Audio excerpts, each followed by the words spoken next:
Twongeye kubaha ikaze bakunzi b'Utundi Sport TV aho umuherereye hose, tubashimira ko mukomeza kutwumva ndetse no kudutera inkunga, yaba iy'ibitekerezo cyangwa se no kuba mufata akanya mukatureba. Muraba gushimirwa kandi muraba agaciro kanini. Rero nk'uko mubimenyereye hano ku Tundi Sport, iki ni ikiganiro cy'urubuga rw'imikino, tugiye kubagezaho amakuru avugwa ku bijyanye n'amatransferi hano mu Rwanda. Muzi ko amakipe azasohokera igihugu ariyo APR ndetse na Rayon Sport, harimo byinshi biri kugenda bivugwa.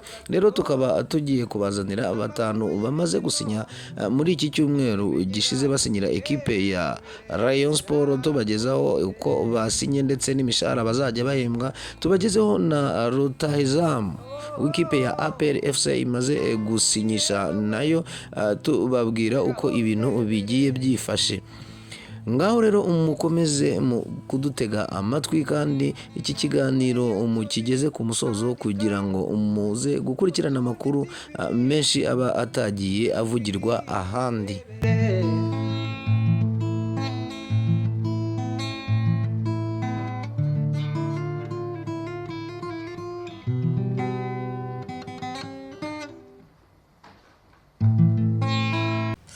Amakuru yacu rero reka tuyatangirire mu ikipe ya Rayon Sport, aho tugiye kubabwira abandi bakinnyi babiri ino ekipe imaze kuba yasinyisha.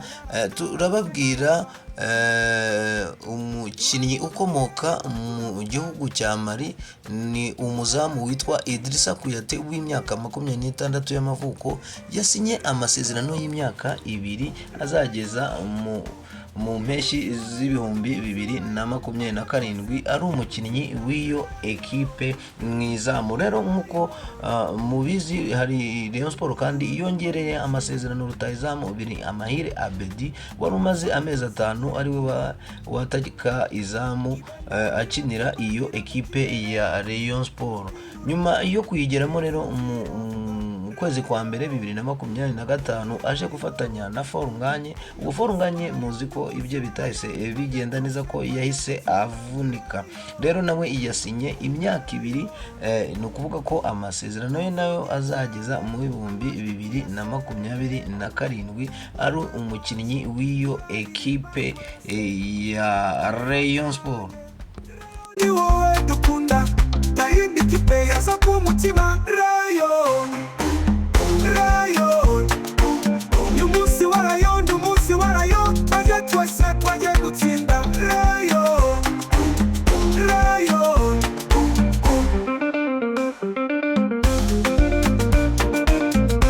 Ikindi rero wamenya nuko aba bakinnyi babiri bamaze gusinyira iyi ekipe ya Rayon Sport baje biyongera ku bandi, aribo Tambwe Gloire na Prince Musore Michel, akaba n'umunyatunisia Mohamed Cheri, hakaza Rushema Chris, hakaza na Tony Kitoga w'umukongomani. Abo nabo bakaba ari abandi bakinnyi baje biyongera kuri abo ngabo, ndetse na Serumugo ari nawe wongereye amasezerano muri ino ekipe ya Rayon Sport.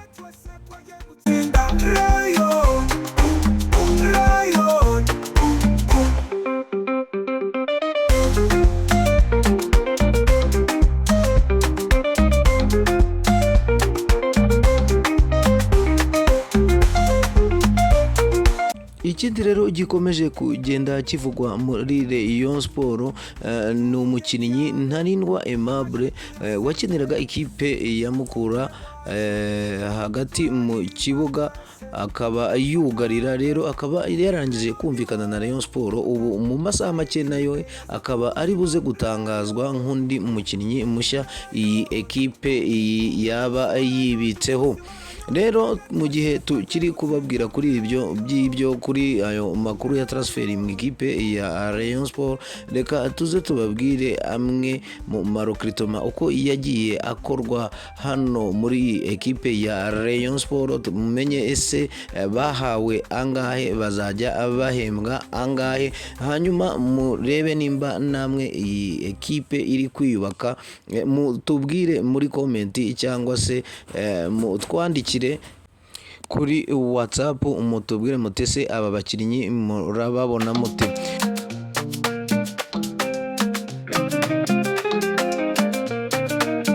Rayo uzamutse mu kibuga, amatara yaratose haraka, duhagurukiye rimwe turavuga, korera tudatinya ikundiro. Rero tuje guhera ku mukinnyi ibiri Amahire Abedi, we ibyo bimeze bite? Ni ukuvuga ngo we yahawe miliyoni 15, hanyuma akaba azajya ahembwa akayabo ka miliyoni buri kwezi. Niko uyu mukinnyi Biramahire Abedi wongereye amasezerano mu ikipe ya Rayon Sport ibye bigiye bihagaze. Hanyuma rero umukinnyi usa n'uhenze mu ikipe ya Rayon Sport ni umukinnyi w'umunya-Tunisia, niwe uhembwa umushahara mwinshi ku madolari 1,200 niyo umushahara azajya ahembwa, akaba yarahawe amafaranga angana n'amadolari 18,000.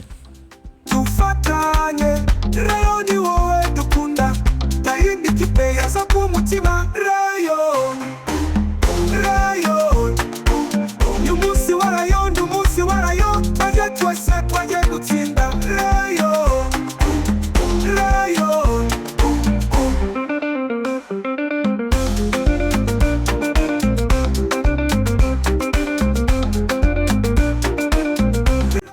Undi nawe nyine nk'uko twari tumaze kubivuga wasinyiye iyi ekipe ya Rayon Sport, Idrissa Kuyate, ni umuzamu we, akaba yahawe 15,000 by'idolari, akajya ahembwa amafaranga akajya ahembwa 800 y'amadolari, kuko we ahembwa mu madolari. Niko ibintu bye bigiye bimaze, ariko ugenekereje wasanga ari nka 1,150,000 azajya afata buri kwezi.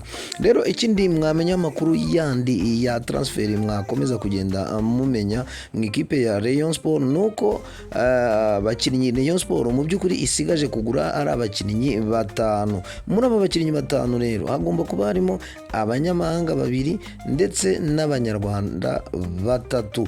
Ni ukuvuga ngo mu banyamahanga 2 baratekereza ko Abedi uriya Murundi ariwe ushobora kuza gusinyira ikipe ya Rayon Sport, ndetse bakaba bashaka na rutahizamu rero wundi w'umunyamahanga nawe ushobora kuzaza ariko akora itandukaniro. Uwo munyamahanga rero ushakishwa rutahizamu, abenshi bakaba batangiye gukeka ko ubwenegihugu bwe ari Umurundi, akaba yarakiniraga mu gihugu ni igihugu cy'Abarabu ubu yakiniragamo. Rero akaba ari we rutahizamu uri kugenda anugwanugwa ko ashobora kuza gusinyira ino ekipe ya Rayon Sport. Rero abandi bo ni abanyarwanda bazagenda bakomeza kugenda basinyira ino ekipe ya Rayon Sport, hanyuma ikaba ifunze ibyigura n'igurisha, dore ko muzi ko yarangije no gutangirayo imyitozo. Rero nabo bantu 5 babura gusa kugira ngo ikipe ya Rayon Sport ibe yafunga nyine isoko ryayo ryigura. Ikindi rero tugiye kuganiraho mu kanya ni ku ikipe ya Nyamukandagira, ndetse turagenda tureba n'ibigenda bivugwa kuri rutahizamu waguzwe n'iyi ekipe ya APR FC witwa reka nze turebe izina rye neza.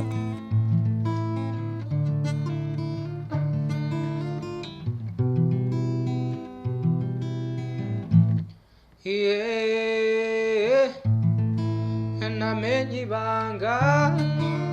ibanga mbabwira narindi n'utundi Sport TV. William Tonkmer, uyu rutahizamu rero akaba yaravukiye ahitwa Lakota akaba afite metero imwe na santimetero 85, akaba yaravukiye mu gihugu cya Cote d'Ivoire, akaba ari umwataka wo hagati, akaba akinisha akaguru ke k'iburyo. Uyu rero rutahizamu akaba ubu yaguzwe n'ikipe ya APR FC, ariko akaba yari umukinnyi mu by'ukuri utari ufite ikipe agenda abarizwamo kugeza magingo aya, akaba ari we mukinnyi waje wigurisha. Rero aha hakaba hari abenshi bagiye babivugaho bakavuga batese uyu mukinnyi waba uvuye ku mugabane w'i Burayi akaza gukina hano mu Rwanda, ibyo byaba biteye bite, kubera iki? Ese ni iyihe mpamvu yaba yaramaze igihe kingana gutyo adakina? Rero amakipe yagiye acamo yo ni menshi, gusa icyo nababwira, reka tugaruke kuri bimwe byagiye bivugwa kuri uno rutahizamu wa APR FC. yewe we geraho birebere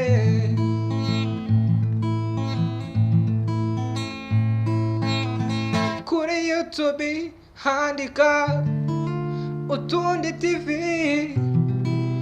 wirebere.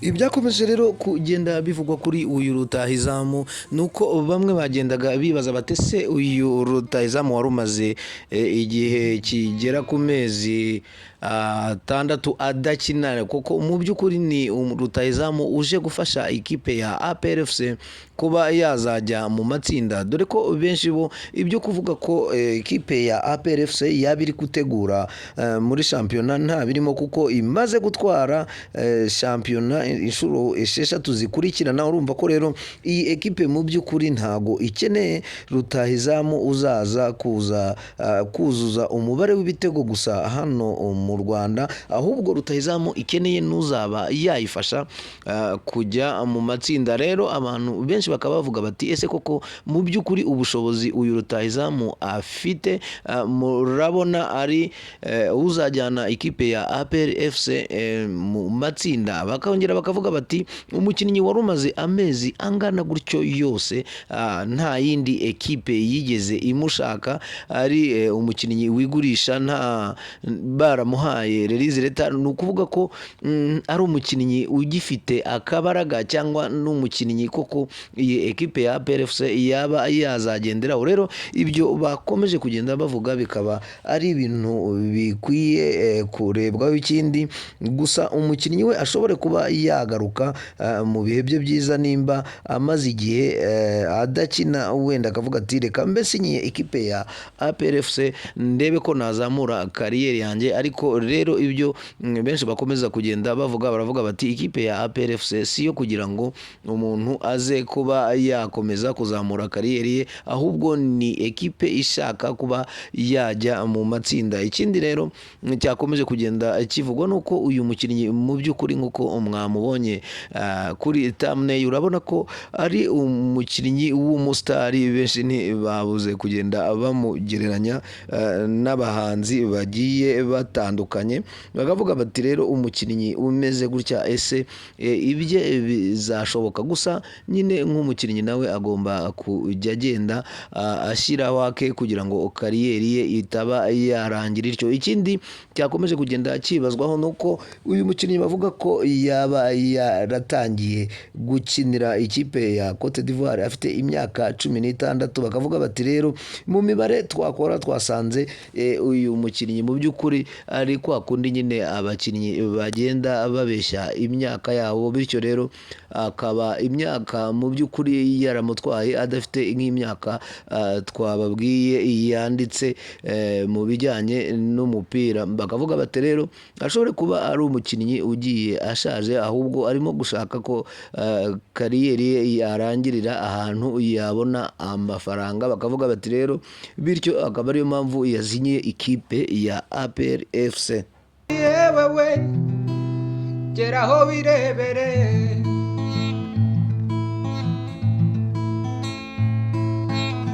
kuri YouTube handika Utundi TV wirebere. rero bakunzi butundi sport murumva ko ibintu bigenda bivugwa hagati y'aya ama ekipe yombi rero ntago twagera ku musozo w'iki kiganiro tutabashimiye ndetse tutanabashishikarije gukora subscribe kugira ngo tujye dukomeza kubana niyo nkunga tuba tubasaba mugenda mudutera rero abayikoze murabo gushimirwa abatarayikora nukuri namwe mugerageze mugire ubuntu umukore subscribe ndetse munasharinge iki kiganiro kugira ngo kigere kuri benshi n'inkunga ikomeye muba mukomeza kugenda mudutera rero reka tubabwire ikindi cyane tugiye gusorezaho ni ukuvuga ko ikipe ya Rayon Sport ikaba nayo iza ifite amahirwe yo kubona amafaranga ni amadolari 140 nayo kuba yitegura ni ukuvuga ngo ikipe igiye gusohoka ikajya muri Confederation bayiha ayo mafaranga kugira ngo azagende ayifasha mu bijyanye n'amatike rero abenshi nanone bakagenda bavuga batese iyi ekipe ntabwo yaba yigurije ahandi hantu amadolari ikagura abakinnyi kugira ngo kuri Rayon Day yitegure neza bityo izabashe no kugenda isarura utundi dufaranga ku ruhande hanyuma ayo mafaranga yaza ikayishyura nimba nta kibazo cy'amatike kugeza ubu ngubu iyi ekipe yazagira ariko gusa benshi bakavuga bati iramutse iguze abakinnyi beza igakora Rayon Day ikayitegura neza n'ubundi ntago yabura gusagura nka miliyoni zigera kuri 200-300 gutyo kandi ibintu byose dépenses zose iyi kipe yaba yakoresheje kuri uwo munsi ukaba zavuyemo rero urumva ko ari ibintu bigenda bivugwa cyane mu mupira w'amaguru hano Nyarugenge turabashimiye ko mwakomeje kudutega amatwi naho ubutaha mu kiganiro cyacu gikurikira mwakoze ciao yewe we geraho birebere